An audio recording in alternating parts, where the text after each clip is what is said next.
Good morning, everyone. This is Gilles.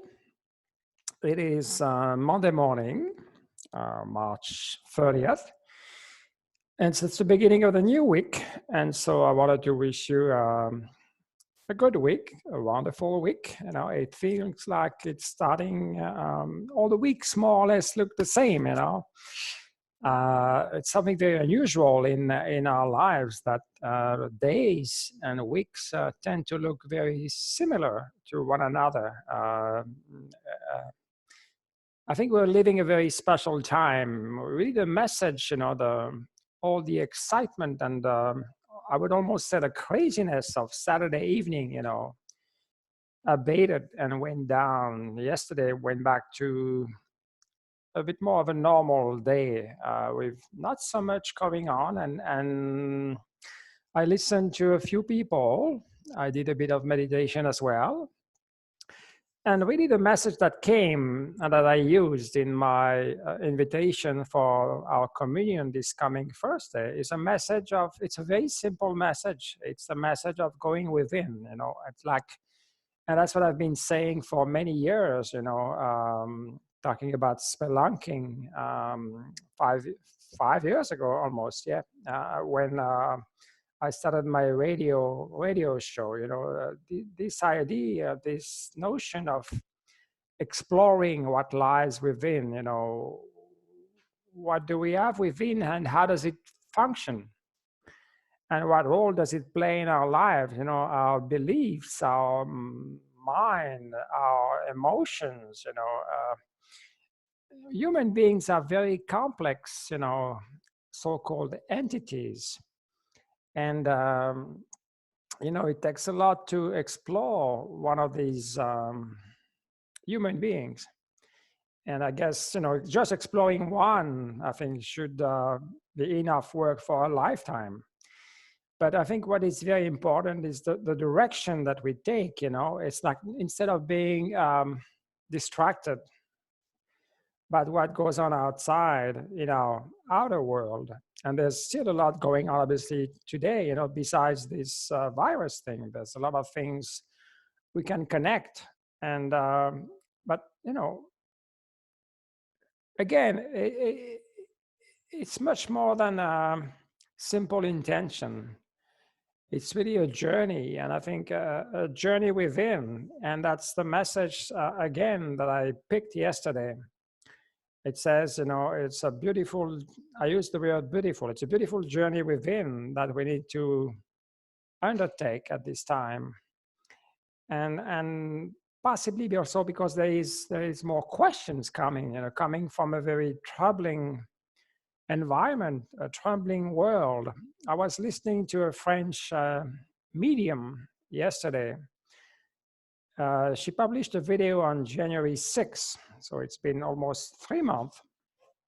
And she was talking about, the year 2020, and she was giving some advice, some live guidance and advice, and nothing really new that I didn't know. But she said 2020 will be a year to remember, and I think we already know that. And then she said there will be a world before 2020 and a world after 2020. And my questioning this morning is more along the lines of, what's going to happen when we go back to normalcy? We're going to resume a life that feels pretty normal. But what is going to happen? How are we going to behave? How are we going to, think after having gone through all of this?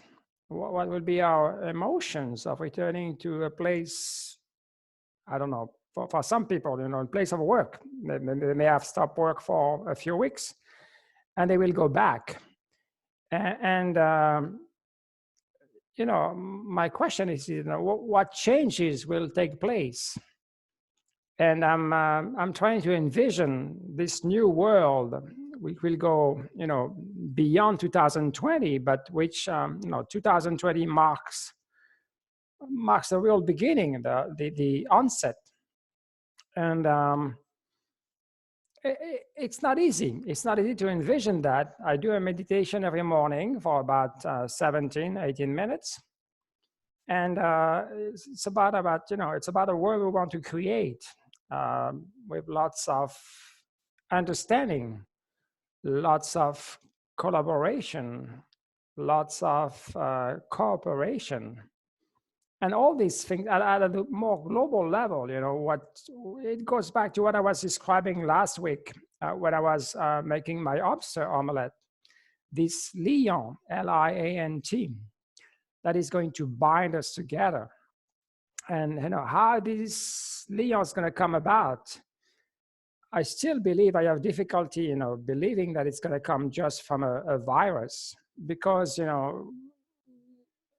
in time of suffering like these, we need to reach out to people. We need to extend our compassion. We need to, especially if we want to create a new world. And yet, we are told to stay home. There's a level of fear and anxiety that we have never experienced in the past, maybe, I don't know, 100-200 years. And so how are we going to go beyond that, beyond these obstacles that at the very moment, prevent us from connecting to one another? We can connect virtually, and it's a great benefit, but it's not, I don't see the world, we want to create happening virtually. It cannot only happen in your computer or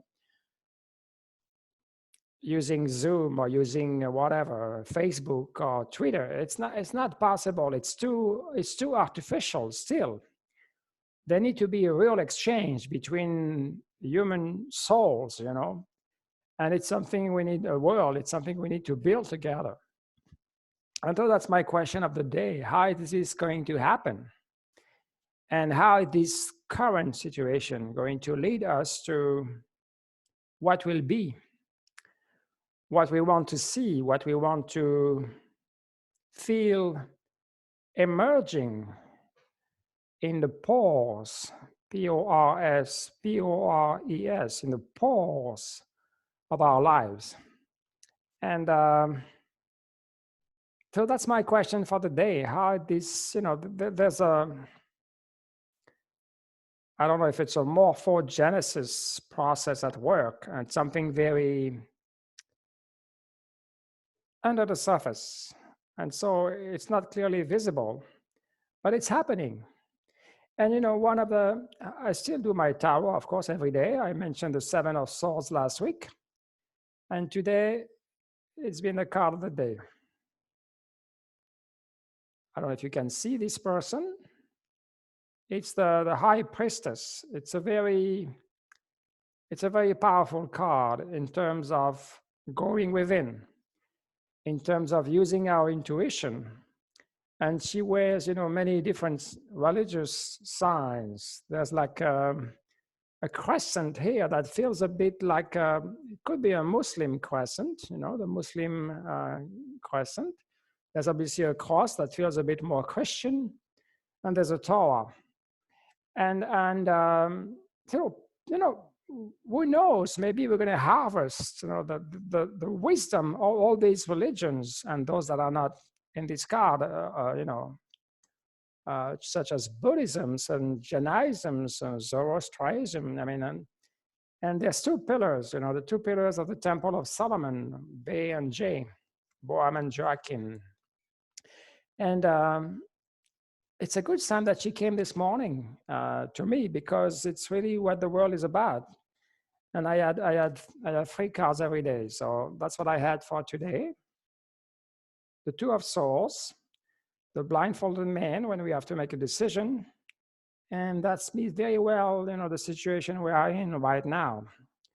What kind of a decision do we have to make? What kind of a world do we want to create? What needs to go? What needs to stay? What needs to be enhanced? And then using our intuition to get where we want to go. And this is another magical card. This is the Fool. And the Fool is the very first card in the Tarot deck, in the suites of the 22 major arcanas. And what it shows, what it stands for, is the beginning of the journey. And interestingly, this card came third today. So I think that's the direction we are going. But are we really at the beginning of the journey yet? In many ways, I think we are. And I think in many ways, we may still be, questioning the way I do, questioning where is it that we are going, and where and how are we going to get there? That's really my question of the day. And see how it evolves in the next few days and weeks. But this is really my 2 cents of the morning. So I will leave you these words, and these 3 cards. I will show them to you one more time. The 2 of Swords, which may be indicative of where we are now. The High Priestess, and the Fool. The Fool with his, I think he has some sort of a lotus flower, a long stem flower on his back. And he has one on his left hand, on his back. And in his right hand, right here, he has another flower. So it's really a journey of the heart, a journey of coming together.